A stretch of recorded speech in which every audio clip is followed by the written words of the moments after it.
What is happening, everyone? Welcome back to the Copway Podcast and Pod and a Pint, episode 17. We are in Shenanigans once again. It's Mick Moran and today I'm joined by John Gibbons. Nice one, man, for jumping on. Thanks for having me. Pleasure. Cheers indeed. Happy Mo Salah Day. I know, it's nice. We've timed this well, haven't we? Perfectly. Big smiles and good news, and the sun is shining in Liverpool as well. So yeah, everyone's in a fantastic mood. I know, because I was worrying, that was like, imagine we did it like yesterday and then like, it would have been talking about Salah going, oh, what might he sound, might he not? And then the day after it's out of date. It's like, that's the world of doing content, I guess. You're always going to be out of date pretty quickly. But to have it on the day when Salah signs, of course, we were hoping that Verge might get announced as well. But it might break the internet, might need to do it soon one day. Yeah, I think, I think town tonight would be bedlam if they sort of did that. So maybe they think, you know what I mean, well, hang on, we want everyone in all right on Sunday for the game, so we'll spread them out for everyone's health.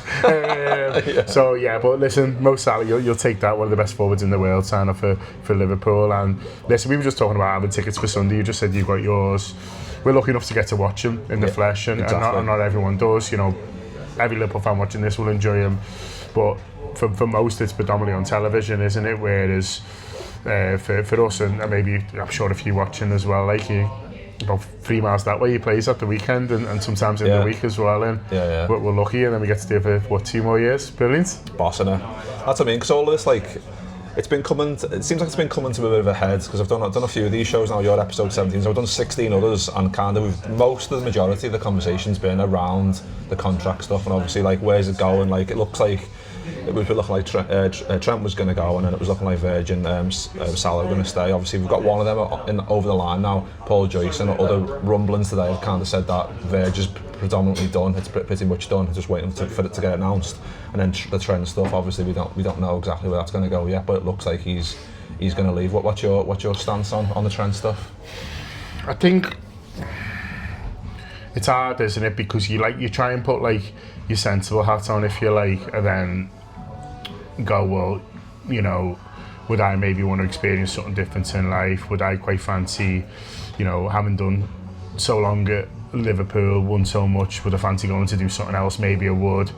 But then we don't view football with sensible hats on, do we? We view it through rabid fandom, and listen, footballers benefit from that. They earn the big money because people follow it so passionately. So you can't have it both ways, I don't think. And it's not just the case for Trent, I think it's for anyone involved in football. I never like it when they try and turn passion off and on with a tap when it suits them. Do you know what I mean? And they're like, oh yeah, listen, if you want us all to start being rational, then, you know, I'm not going to get up at 5 a.m. to go to Bournemouth away, you know, and stuff like that. Like, you know, people aren't going to fly from.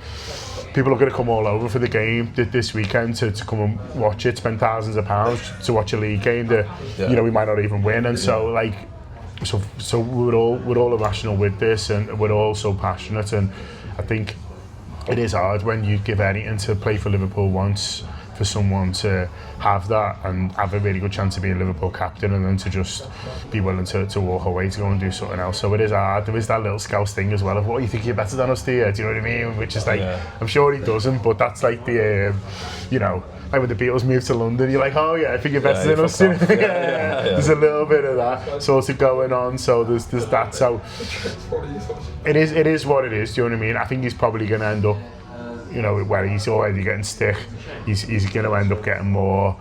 It is going to damage his reputation, but he's just going to have to cough for that. And sometimes, you know, you've got to think about yourself rather than sort of pleasing other people. And if this is what he wants to do, then it's what he should do. But I just wish he wanted to do something else. I just wish that he wants to play for Liverpool for the rest of his career, because that sounds pretty good to me, especially when the City looks like this today. I know, and it's even worse as well, like, because I'm sure he knew what was going to happen with Van Dijk and Salah, closer than we did, which is today. But I feel like when it's getting announced, and like you can see the outpouring of love for like Salah, and he's posting it on his socials, and he's probably getting loads of messages saying like, so glad you're staying and all that stuff. And then obviously the Verge one will probably follow up, and then his one, he's like seeing them stay.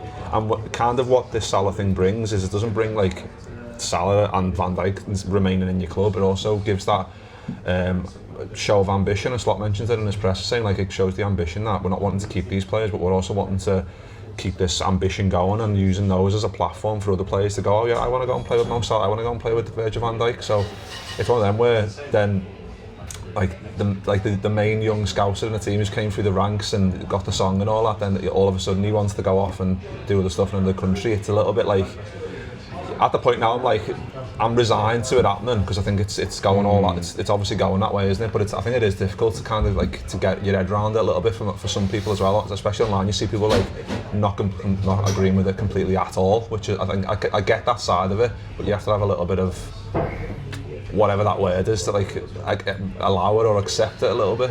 We just live completely different lives, don't we, mate? Do you know what I mean? Yeah. And so for us, we're thinking, I've found, all the people I know, I've found the people who've found it hardest, they're there's a few young lads who go to match with us, about 19, 20, do you know what I mean? They've just started going, they love Liverpool.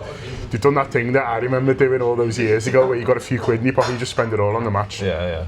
So any game they'll go to, they'll be on the bus, do you know what I mean? Any money they'll have, you spend on tickets and the bus, and then anything left goes on ale on the day, do you know what I mean? And then if the skin's on Monday, then I'll ask, because whatever, do you know what I mean? I've had the boss weekend following Liverpool, and so for them lads and girls who we sort of, knock about with, they sit on a different part of the bus, but they talk to us, when they're not being all cool, but for them, they're just they just can't get it, they're they're just whack.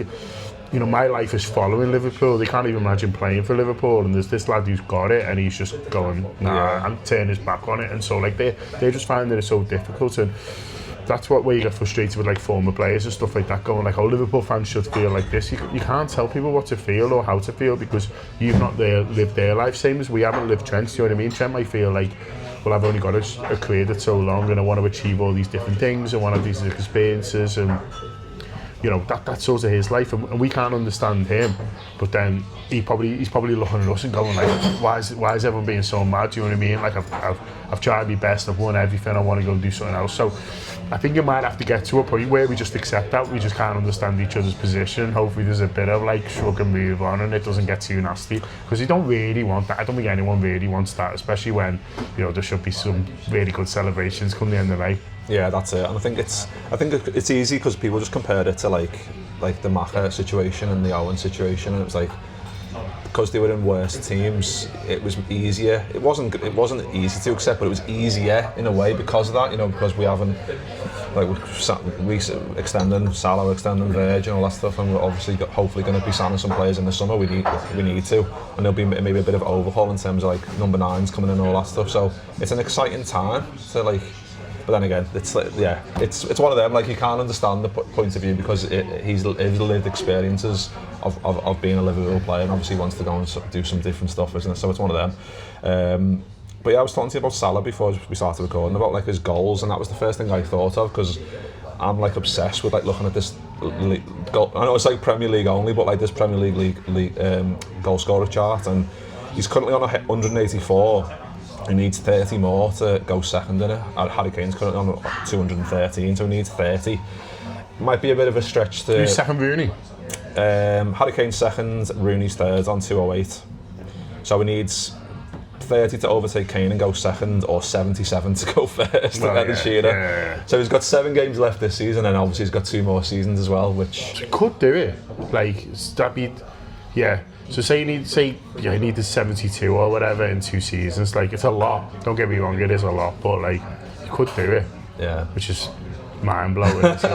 he probably has, knowing him. He's probably got his eyes set on that, because he loves records and stuff like that. He's not going to get the Liverpool one. And I think he's referenced that. I think he said a few times how the fuck did Ian Rush get so many goals and so. But he's got obviously a really good chance of getting to number 2. He's 3 now on Liverpool, is he? So he's 4 on the Premier League. Is he? He's 6th. 6th, sorry, yeah. So he's level with Aguero, then he's got Andy Cole, Rooney, Kane and Shearer. Yeah. Ahead of him. So the ones below Shearer are gettable over the next 12 months for a man of his quality, really. And then the only other thing is, the interesting one for me is Kane I think he'll probably end up coming back, and so that'll be an interesting one if he goes above Kane, and then Kane comes back. I think he'll do 1 more year, Kane, and then he'll go 3 years in Germany. And I think, let's see, you don't know what the offers will be and stuff like that. But if Man United's got their act together and fancy taking him back or whatever, then that'd be an interesting one. Them two fighting it out. I know. For a race to number 1. Yeah, I put that in the chat this morning. I was like, and someone, I think it was Mike, said, "Oh, like as long as Haaland gets City get relegated and Haaland leaves, he's like man on a mission, isn't he? Like in terms of scoring goals, but obviously he's way off it at the minute."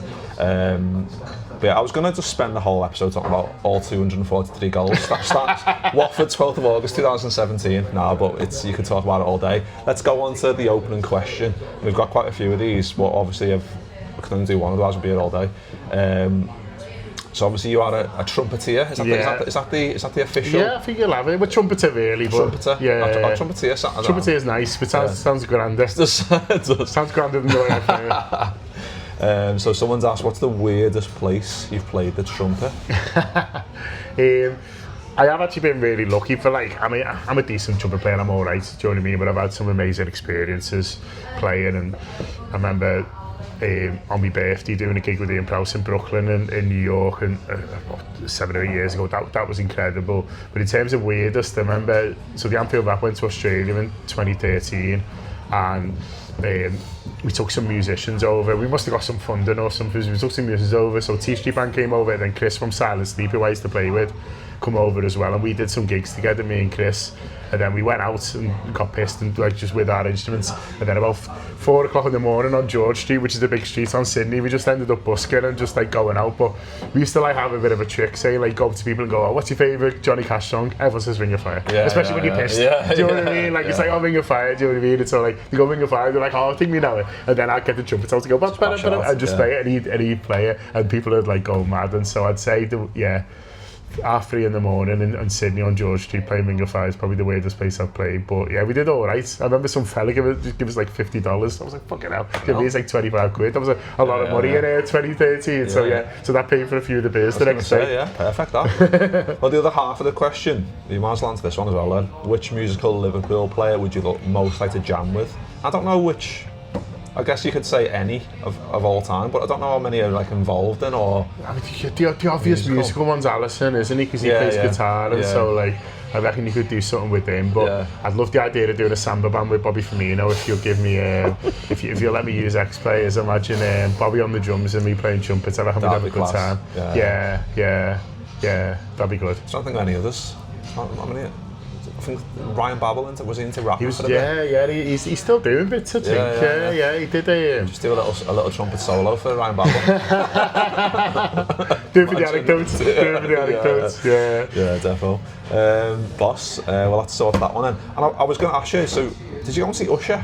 Just linked into the music stuff because I saw you went to see him and I thought, any good? He was brilliant. So saw him in Las Vegas last year. Went with the lads. A few people's 40s who went and saw him. He was brilliant. So I banged on about it. And so when he comes to London, I thought, I better take my wife because I banged on about this gig. But he's great. I was just as a pop star, do you know what I mean? He's just unbelievable. He's got a 30-year career, so he's got so many songs but what was great was it was in the O2, which was massive, but he used the whole arena. So it wasn't just he's on stage and you need the close on miles away. He was he had he basically had 3 stages, one at the front, one in the middle towards the front, and then one right at the back where he come and did a little bit as well. So that was class.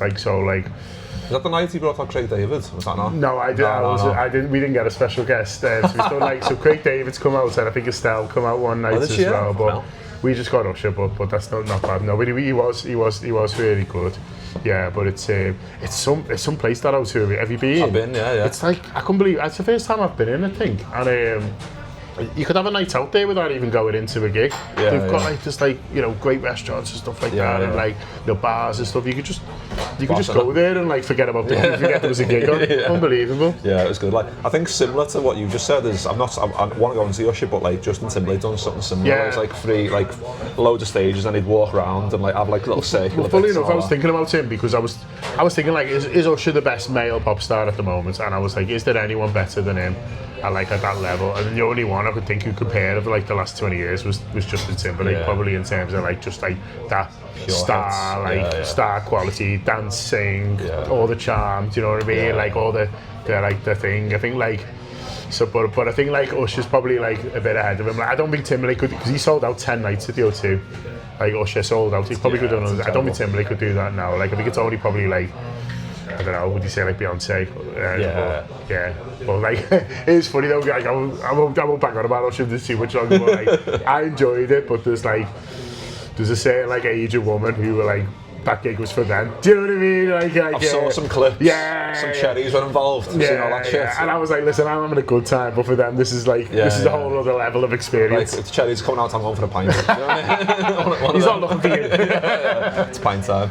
No, I didn't need to, but like you said, I want to go, but I imagine all the tickets are gone now, haven't they? It's sold out, but I'm sure it'll come back. Yeah, definitely, we'll have to try and get one of them. Let's talk about from Usher into Fulham. Seamless transition. A bit of a mad game, really, considering like talking about it again today, like saying he was talking about it in the first half and saying if you discount the 3 mistakes, the first half weren't bad, and it was a bit of a car crash, wasn't it, really, like in terms of like just making mistakes. We could have gave away a pen before the goals go in, and then we had a bit of fight back towards the end, but it just looked like we, I don't know, not ran out of ideas, ran out of an engine. We just looked at it was just a bit of a mad game, wasn't it? Yeah, I think what the manager's trying to do in these situations is, as fans, we focus on incidents, and so if they win, they played well. If they get beat, they didn't.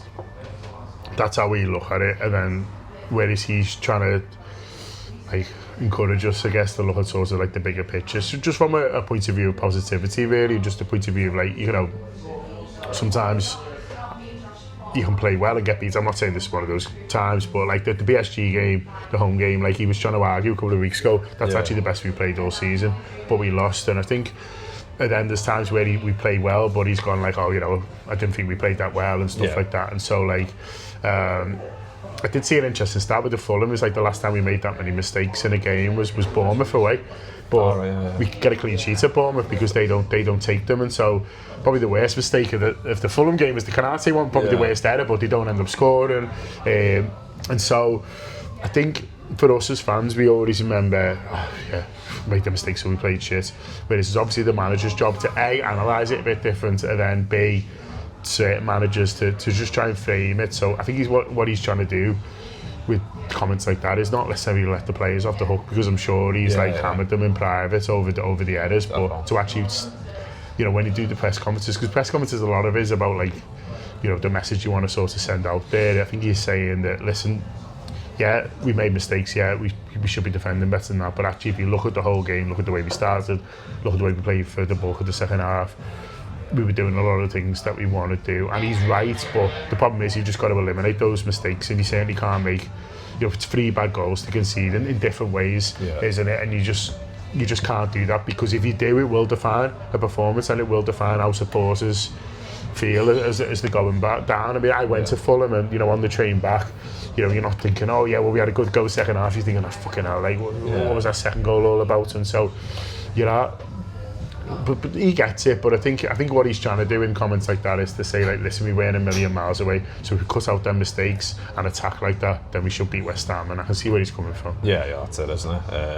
But yeah, he done his presser today, obviously, like after the Salah news, and he said that Alisson is back from his concussion, and Bradley looks like he's back in contention as well. So I imagine, obviously, he said that if Alisson's back and fit, he's going to start. So he's going to start, and then he mentioned like Jones, like to fill him into position, and he doesn't really want to play. But Bradley, I thought, looked a bit sharp against Fulham when he came on as well. Looked like full of energy and stuff. Like we know he is anyway, but he looked like sharp straight after an injury. Looked pretty good. So you imagine that those two will come back in. He more or less guaranteed it, didn't he? Without saying the words they will both start. He more or less guaranteed it, because he was like, yeah, Alisson's back, and like you said, right, he's said in the past, if Alisson's there and he's, you know, there's no reason not to pick him, then he's going to pick him.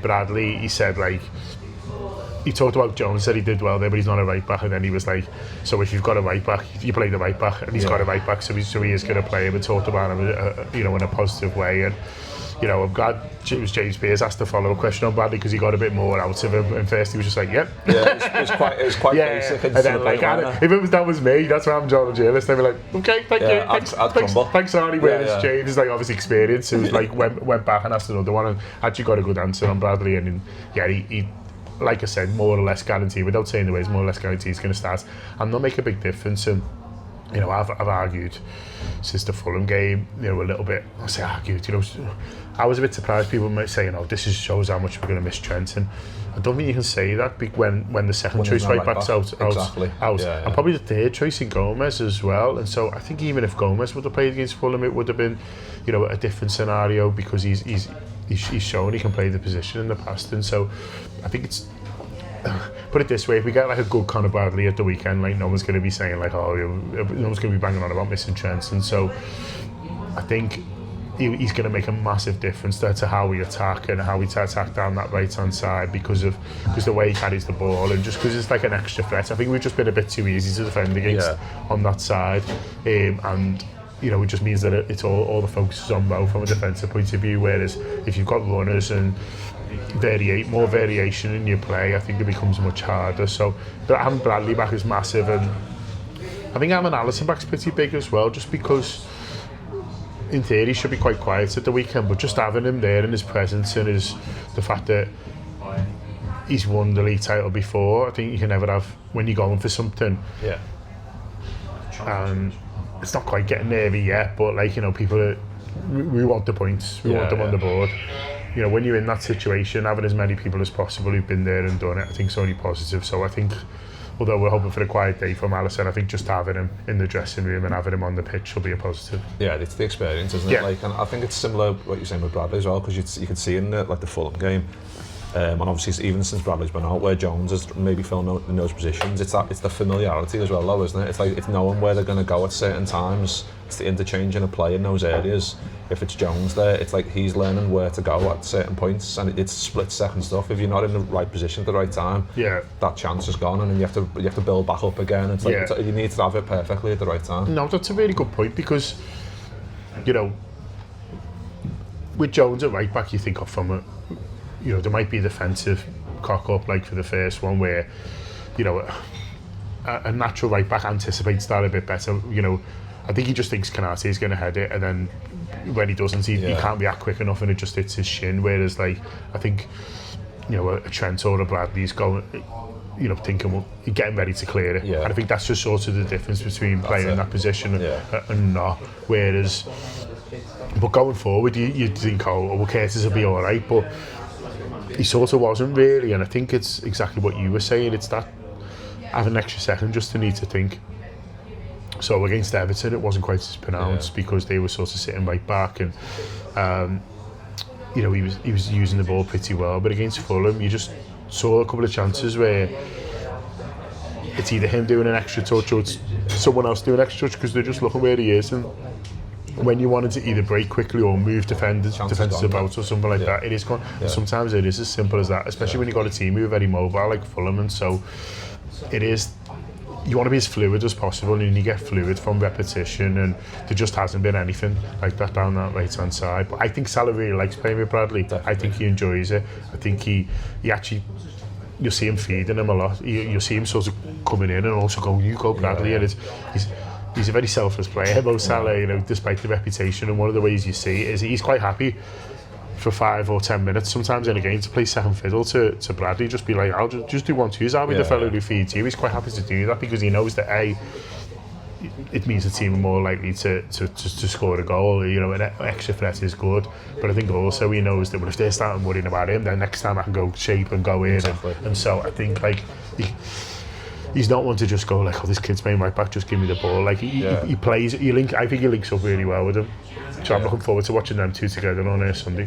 Yeah, it's just keeping him fit, isn't it? Because I think that's like the thing where if we'd saw like Bradley, like since Trent was out, if we saw Bradley for like a long period now, we'd get like a nice gauge of like how we're going to look post Trent. But like when we've got Jones in there and people are saying, oh, we're missing Trent. It's easy to say, isn't it? But like, if you haven't got Bradley in there, who is like fucking very good, by the way, he's just a different type of player. He's not Trent. He's going to play a ball 70 yards on a sixpence, but he's got the energy to run down and put balls in the box, score goals. We saw it against Chelsea.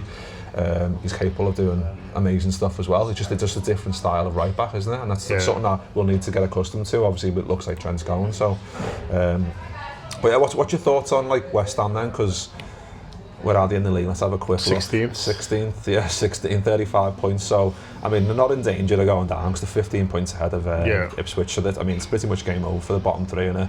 So, like, not like they've got nothing to play for, but like we saw against Fulham, obviously they're going different challenge for them. They're going for the European places and that. but they want to come to Anfield and like upset the apple cart, as it were. Do you know what I mean? But they got to go win at Arsenal, didn't they? And so, you know, you got to remember that. And so they are capable. They're probably a frustrating team to support, aren't they? Because they can go to Arsenal and get a big win and look like a good team and defend well and play well with a good game plan. And then, you know, they'll have a team at home who they should be beating and then don't. And so I imagine they're a frustrating team to support, probably frustrating team to manage as well, because they look like they've got plenty of star quality. But then that's the thing throughout the league, isn't it? That everyone 17th up has got good players, and so I think you need to be a little bit careful with them. I think they'll come with a similar game plan to that Arsenal one, because why wouldn't you? But I think from a Liverpool point of view, like, they struggled that day, Arsenal, because they had not enough front, and so we've got, you know, a lot of forward players that the manager can pick up from, and so you'd like to think that just sitting back and hitting on the brakes a little bit harder against us than it was for against Arsenal that day, but they've certainly got good players. Bowen's hurt us plenty of times in the past, scored at Anfield. Kudos has scored at Anfield for 2 different clubs, I think, now, and so you know, and I want to impress. And I think Fulcraig's a dangerous player as well, because he's been out injured, but he come back last couple of weeks and came off the bench against Bournemouth and scored, and he's the type of forward who we struggle a bit against as well. So if it's tight like 0-0 or 1-0 to Liverpool and he comes on, I'll be a bit like, oh fucking hell, here we go. But hopefully we're 2 or 3 up by the time he even gets off the bench, and we're all right. Well, I think that's the good thing about the news coming up now, because then the game's on Sunday.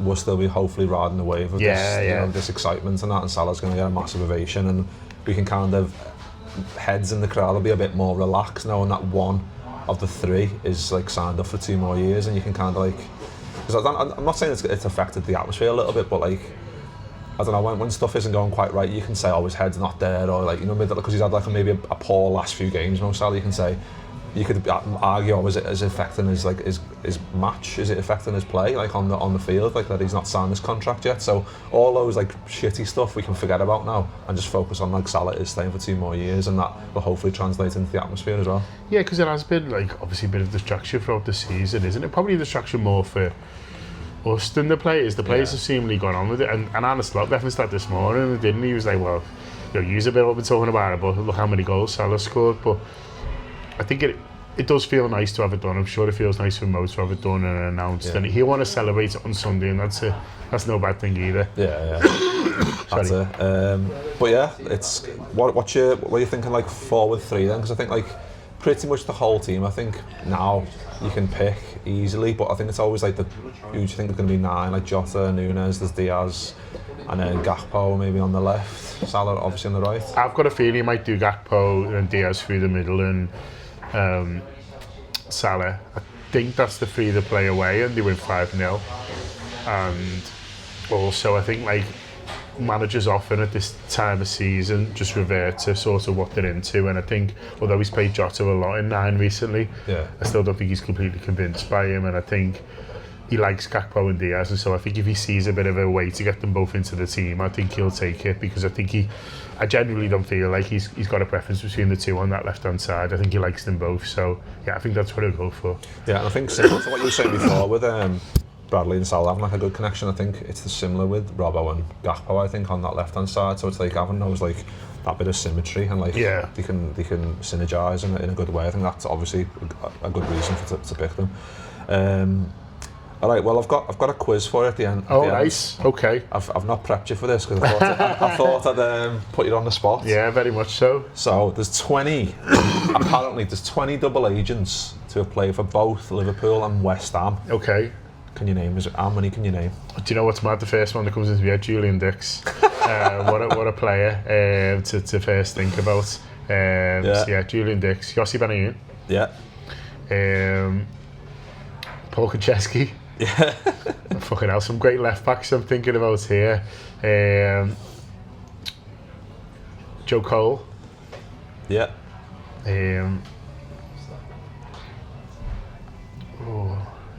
Andy Carroll played for West Ham.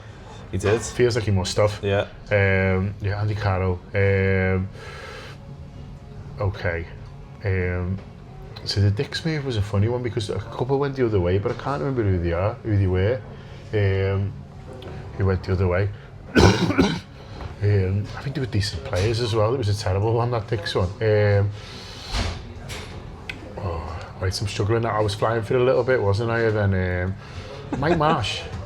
Check Mike Marsh in the thing. Let me check because the Wi-Fi's gone down. Sorry, everyone. I thought maybe I'm just trying to think he went the other way in the Julian Dix thing, but maybe I should just get less obsessed with that and more just sort of think position by position. Neil Ruddock must have played for West Ham. He's such a West Ham player. I think so. Yeah. Let me try and check while you. No, you're all right. I'll start thinking of more. So I've got Marsh, got Ruddock. Who else? People are shouting at me. No, to sort of think of ones. I've got a back up now. Yeah. Try Marsh and Neil Ruddock. I feel like Neil Ruddock must have been, but maybe just feels like a West Ham player. Right. So Neil Ruddock's there. Yeah. Yeah. No Marsh. Mike Marsh. Yeah. He is. Yeah, you've got him. He went the other way in the Julian Dix one. Paul Ince. So Ince started at West Ham, didn't he? Before he went to Man United, so he'll be there. Is it? This might be Premier League only though. Right, okay, yeah. So he was probably just before the Premier League.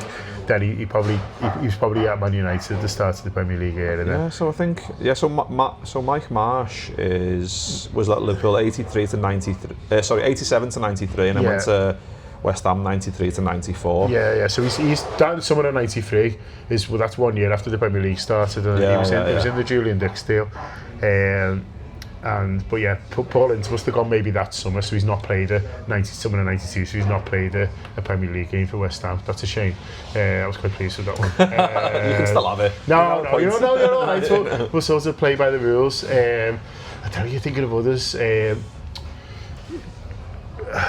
Crouchy's had so many clubs, but I don't think it's West Ham. Bellamy, I don't think ever went there. He was? Yeah. Did Bellamy? Brilliant. Yeah, so Bellamy was at Liverpool, obviously twice. But he was at West Ham 2007 to 2009. There we go. Okay, Craig Bellamy, brilliant. According to this, might be wrong. No, he had so many clubs. That's what I'm being a bit like cheeky now. I'm just thinking about people who play for Liverpool. Just double check. Play for loads of teams. Let me Wikipedia it just to make sure. Okay. No, he will have done if it's there. David Burrows was at West Ham. Did he play? David Burrows. I'm pretty sure. Let me just double check. Sorry. It's alright. Let's get it up. Yeah, I'm not gonna leave this page now because the Wi-Fi's having me off. David Burrows. Yeah, you're right. Yeah. So I think he might have been in the Dix deal as well. I think two went the other way. I think it was Marsh and Burrows. This one used to remember transfers a little bit more now. I must be doing all right here. Right. So let's go through what you've got so far. So you've got Bellamy. Yeah. You've got Benayoun. Yeah. You've got Burrows. You've got Dix. You've got Konchesky. You've got Marsh. You've got Ruddock. Is that 7? Yeah. I feel like I've got more than that. But maybe not. Yeah. So I'd say, as a hint, there's quite a few not new, but what years at Liverpool? So it's on like 2000. There's one at 2008, 2009. There's one 2007, 2010. There's one 2013, 14. Oh, Mascherano. There you go. You got it. Yeah, there's another one 2007, 2009 as well. Same time as Mascherano. He was at Liverpool with Mascherano, and then he went to West Ham later on. Avalo wouldn't have been here, would he? Are they trying to help me? Any other shouts, lads? He's got a good one. Go on. He played for us when he was younger, and he moved there in 2001. Yeah, but the winger as well. The Kirkland would have been. It would have been Kirkland. He wouldn't have been there, would he? He was Westerveld. England. Scott Carson.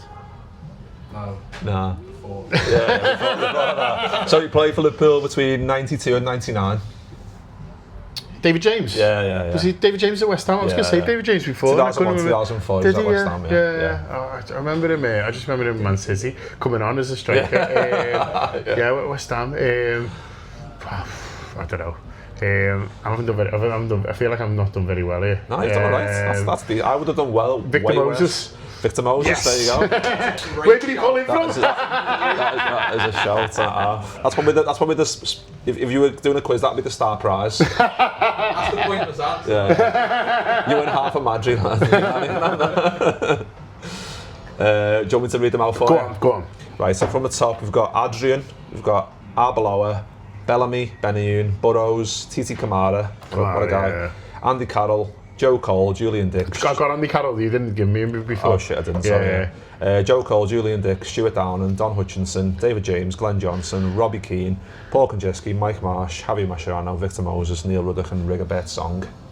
Okay, so I don't think I've done too bad. You haven't done bad at all there. There's a couple there that I should have got Adrian and maybe. Especially didn't prep you, you smashed it there. And then there's, I would have panicked and got about three. There was one more in the middle. You said he was like, I thought, I should have got that. But yeah, the others are a bit like. No, I'll take that. Yeah. I'll take Good. that, definitely. Yeah, smashed it. Well, we'll leave it there, John. Nice one. Top man, I fried your brain, bought you a pint, and then sent you off into the sunny weather. Into the sun. That's all right. What a start to the weekend. Belter, but yeah, nice one for John for jumping on. Nice one for watching or listening, and we'll see you all. Nice one.